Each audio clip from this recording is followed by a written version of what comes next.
Pengenalan. Dasar kerajaan Malaysia adalah tersendiri kerana ia dibangunkan sebagai tindak balas kepada keperluan dan keistimewaan semasa negara. Dasar awam yang berkesan akan menyokong institusi dan proses demokrasi, melayani keadilan, menggalakkan kewarganegaraan yang empati dan aktif, dan menyelesaikan masalah dengan cekap dan berkesan tanpa menyebabkan keretakan politik. Objektifnya adalah untuk mewujudkan sebuah negara yang bersatu padu dan mewah yang diasaskan di atas kerajaan demokratik yang boleh berkembang dalam keamanan dan kestabilan sambil mengekalkan ciri-ciri tersendiri. Dasar negara bertujuan untuk membantu negara mencapai objektif keselamatan negara bagi menjamin kestabilan sosial dan ekonomi penduduk dan masyarakat adalah penting untuk mengekalkan perpaduan dan kestabilan negara. Dasar pendidikan di Malaysia. Kerajaan bersetuju untuk menubuhkan satu jawatankuasa khas yang diketuai oleh Tun Abdul Razak, Menteri Pelajaran pertama dan Perdana Menteri Malaysia kedua. Objektif jawatankuasa ini adalah untuk mewujudkan satu sistem pendidikan negara yang akan menggalakkan pembangunan budaya sosial, ekonomi dan politik yang diterima oleh negara secara keseluruhan dengan mengambil kira bahawa bahasa Melayu akan bahasa kebangsaan.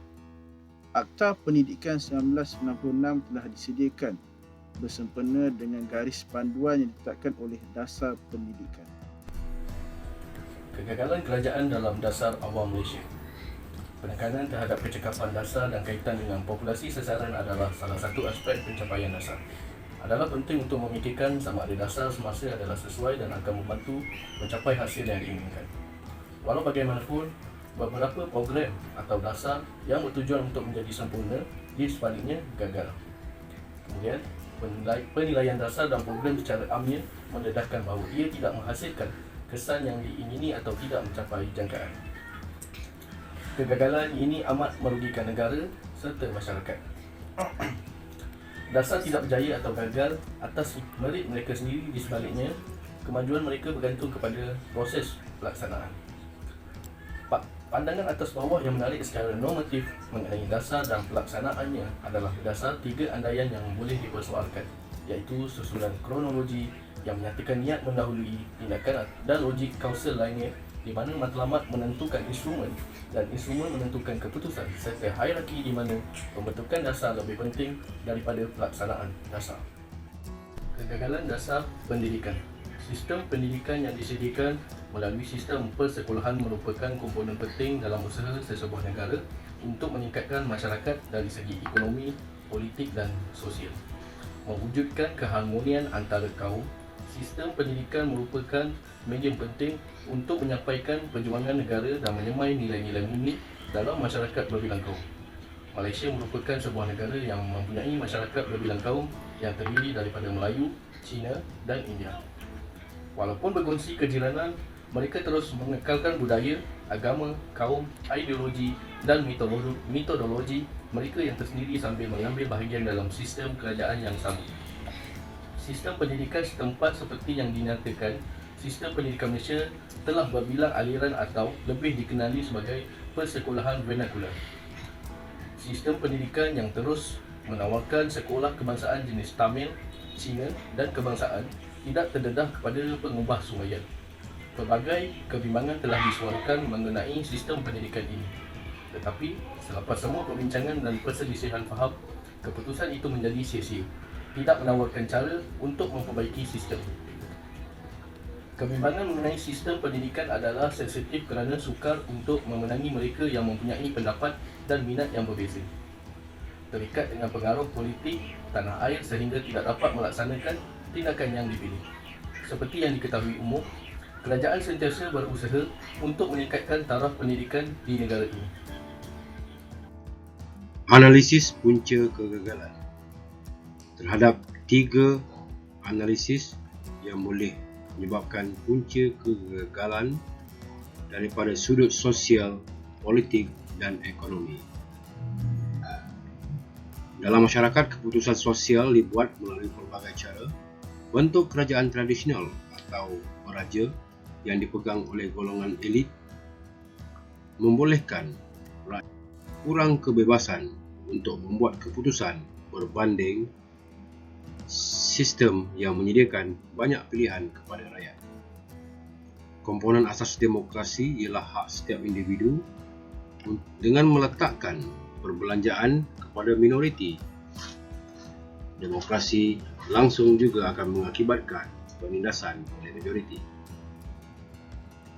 Majoriti yang dipilih oleh pengundi boleh memilih untuk tidak mengindahkan ketidaksenangan minoriti. Tiada prosedur pengundian dalam situasi ini yang boleh dianggap sebagai adil dan konsisten. Konsep perpaduan kaum melalui pendidikan juga menyebabkan punca kepada kegagalan. Ianya akan menggalakkan hubungan sekiranya dilakukan boleh menggalakkan hubungan yang positif di antara kaum. Pengubahsuaian sistem pendidikan Malaysia adalah perlu, tetapi ianya adalah mustahil kerana sistem persekolahan akan menjadikan hanya satu aliran sahaja. Ianya juga akan memupuk semangat kebersamaan di kalangan rakyat sekiranya sekolah dijadikan dalam satu aliran. Bagaimanapun, masyarakat Malaysia masih belum memperakui dasar-dasar tersebut. Semua kaum terus bertutur dalam bahasa ibunda masing-masing. Ini adalah penting untuk melindungi penggunaan bahasa ibunda mereka dan memastikan hak mereka sentiasa. Manakala analisis daripada sudut politik, punca kegagalan dari sudut politik adalah disebabkan oleh kerana dalamnya merupakan terdapat badan perundangan yang merupakan salah satu penyumbang kepada pembangunan negara. Kekerapan pertukaran parti pemerintah iaitu kerajaan menjadi punca dasar-dasar pendidikan menemui kegagalan. Ini adalah kerana kekerapan pertukaran menteri pendidikan seperti mana yang kita lihat baru-baru ini. Terlalu kerap menteri pendidikan ditukar kerana setiap menteri pendidikan yang dilantik mempunyai dasar masing-masing. Dan dasar ini kebanyakannya tidak konsisten dan sentiasa berubah-ubah. Guru-guru juga terkesan akibat daripada perubahan dasar ini kerana mereka mengajar pelajar-pelajar di peringkat bawahan. Guru-guru juga selain itu pihak kerajaan juga menanggung kos yang tinggi kerana menghantar kursus-kursus guru-guru ini untuk berkursus setiap kali berlakunya perubahan dasar. Kini sudah sampai masanya kepada pihak kerajaan untuk tidak mencampurkan urusan pendidikan negara dengan mainan politik yang tiada kesudahan.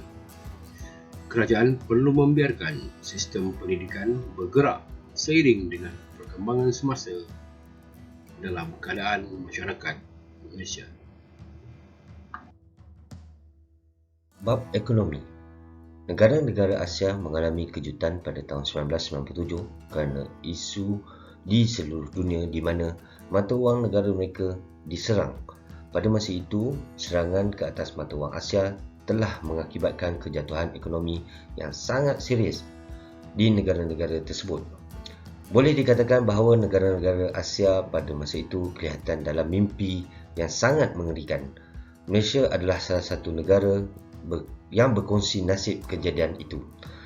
Isu tersebut telah membawa kepada ketidakstabilan ekonomi di Malaysia. Banyak pihak berkuasa Malaysia kini tidak pasti akibat daripada isu tersebut. Bagaimanapun, kekacauan itu kembali terkawal pada masa itu berkat kepimpinan yang amat berhormat Tun Dr. Mahathir, mantan Perdana Menteri kita yang keempat. Bagi keberkesanan dasar awam, yang pertama mempromosikan idea penyahkawal seliaan. Bagi seseorang boleh memudahkan kemajuan ke pembebasan pasaran. Yang kedua, pelaksanaan dasar penswastaan dan langkah-langkah kebebasan pasaran. Dengan mentarifkan garis panduan hak cipta untuk item yang sudah tersedia dan dengan mempromosikan peningkatan dalam inovasi, kerajaan juga boleh membantu pasaran. Kerajaan juga boleh meniru pasaran dengan menggunakan mekanisme lelongan untuk beberapa aktiviti ekonomi kerajaan, sama seperti yang dilakukan di pasaran. Okey, seterusnya mengumpul dana untuk kegunaan kolektif, iaitu menyediakan insurans dan percubaan sandaran untuk mengurangkan kewajipan peribadi dengan memperoleh insurans untuk nyawa, kesihatan dan risiko lain. Okey, bagi memastikan setiap rakyat mempunyai insurans kesihatan masing-masing, kerajaan mengambil tindakan memberi subsidi insurans mandatori.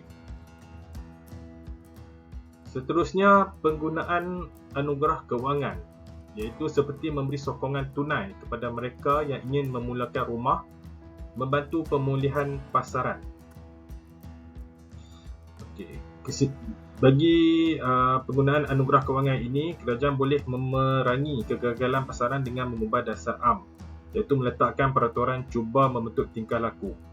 Okey, apabila berlaku kekurangan produk di pasaran, salah satu penyelesaian yang boleh dilaksanakan ialah had jumlah kuantiti yang dibenarkan atau peraturan harga maksimum ataupun price ceiling bagi barang kawalan. Kerajaan juga membekalkan secara langsung komoditi melalui pengeluaran kontrak sama ada urus niaga bagi tujuan keuntungan atau bukan keuntungan. Seterusnya, sebelum sesuatu dasar itu boleh dinilai, ia mestilah telah diwujudkan, dilaksanakan, dianalisis dan dipantau. Ini mungkin kelihatan jelas, tetapi syarikat tidak mampu untuk melaksanakan dasar dan kemudian tidak memberi mereka masa yang mencukupi untuk berjaya.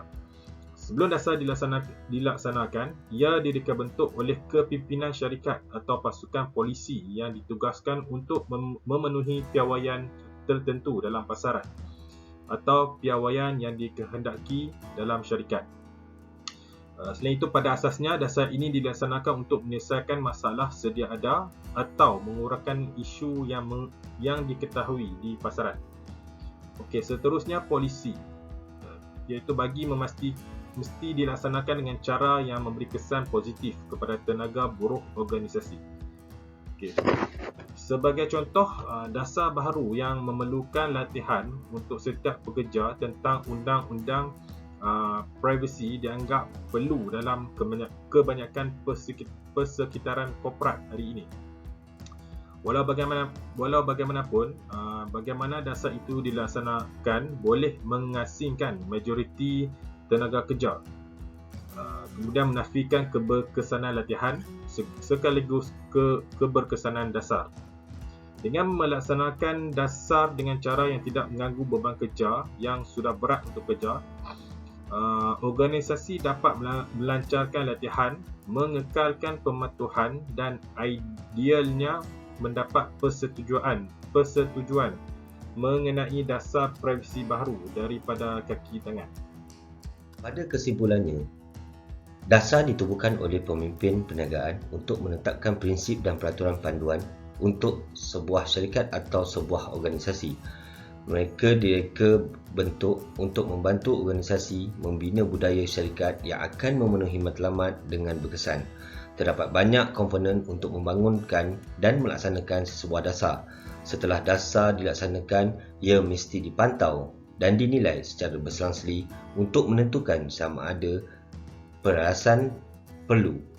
Kebanyakan dasar diwujudkan dan kemudian didokumenkan di dalam sebuah buku panduan syarikat atau melalui memo. Memo ini menerangkan dasar yang baru dan dilaksanakan yang dianggap sebagai pindaan rasmi kepada buku panduan. Memandangkan dasar direka bentuk untuk membantu sesebuah organisasi serta strategik dalam mencapai matlamat adalah penting untuk menjalankan penilaian dasar ke atas mana-mana dasar yang dilaksanakan. Sekian, terima kasih.